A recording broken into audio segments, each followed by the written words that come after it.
Begini, saya ulang lagi ya. Yang dikatakan mukjizat itu amrun khariqun lil adat. Sesuatu yang luar biasa, kemudian dalam tanda kutip yang manusia itu tidak mampu. Sehingga itu dikatakan mukjizat, seperti tongkatnya Nabi Musa dan untanya Nabi Nuh yang keluar dari batu besar. Kalau kalian ingin jadi wali, pikiran seperti itu udah akan jadi wali. Gagal itu di KPU gagal. Itu. Jadi nggak usah sampai MK, di KPU sudah gagal. Kenapa demikian? Pertanyaannya begini.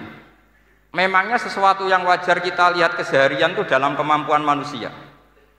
Saya ulang lagi. Memangnya sesuatu yang biasa saja, yang normal saja itu dalam kemampuan manusia? Enggak juga kan? Manusia bisa enggak bikin unta? Yang wajar saja, yang lewat indukan, bisa enggak? Enggak kan? Manusia bisa bikin laut enggak?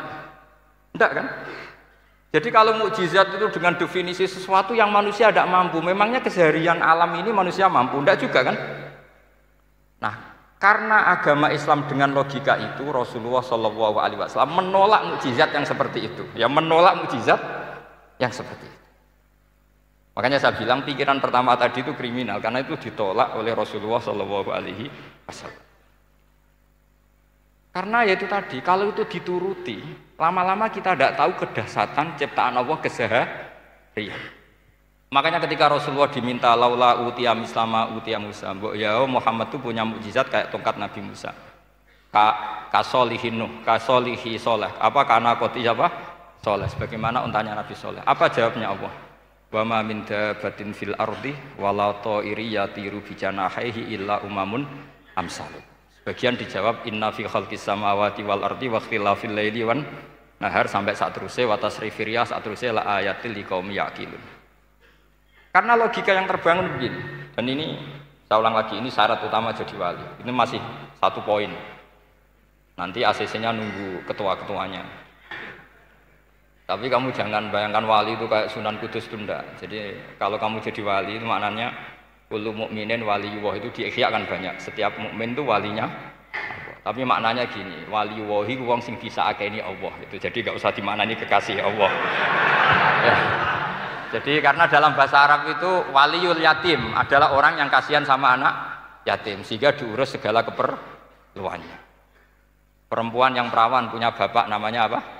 Wali. Artinya si bapak sayang sama putrinya disebut apa? Wali. Jadi nanti kalau kamu jadi wali dengan makna yang tadi kullu mukminin waliyullah. Setiap mukmin adalah orang yang dikasihani Allah dan insya Allah semua kita masuk, paham ya? Ya enggak wali songo itu baru maknanya waliyullah sing sayang Allah. Kayaknya kita belum daftar yang ke situ nanti itu. Ada urutannya.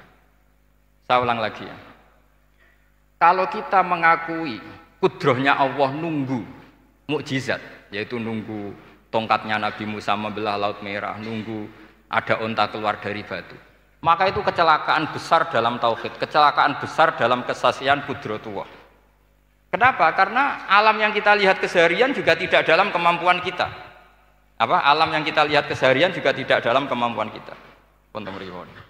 Misalnya begini, kalau kamu melihat nyamuk, itu pertama Quran turun tentang nyamuk, itu orang munafik komentar, wah Tuhannya Muhammad kurangan stok, sampai contoh saja hanya seekor nyamuk. Tapi apa kata Allah? Inna Allaha la yastahi ayyadriba masalam ma ba'udatan fama fawqa. Nyamuk itu bukan sekedar kecilnya. Tidak usah kamu bikin nyamuk yang ada nyawanya, itu terlalu sulit. Sampean semua tak suruh bikin patungnya nyamuk. Gampang mana bikin patung nyamuk sama gajah? Tidak usah dikasih nyawa. Terus cari tatahnya itu dari mana? Orang Jepara pun tidak akan bisa. Belum nanti bentuk alat kelaminnya. Belum nanti uratnya alat kelamin. Belum nanti punya jantung, jantung punya urat. Jantungnya nyamuk juga punya kuman. Kumannya juga punya organ tubuh, organ tubuhnya punya urat. Apa itu tidak lebih dahsyat ketimbang tontonan mukjizat yang diperagakan para nabi-nabi sebelum Rasulullah Shallallahu Alaihi Wasallam? Maka sebetulnya ketika Quran saya katakan mukjizat ila yaumil qiyamah adalah pertunjukan Allah bikin nyamuk. Innallaha la yastahi ayyadriba masalam ma ba'ud. Itu bagi orang alim percontohan nyamuk itu lebih dahsyat ketimbang percontohan mukjizat Nabi Musa membelah laut merah. Juga lebih dahsyat ketimbang pertunjukan Nabi Soleh ketika mengeluarkan unta dari apa? Batu. Dong, jelas nih ya.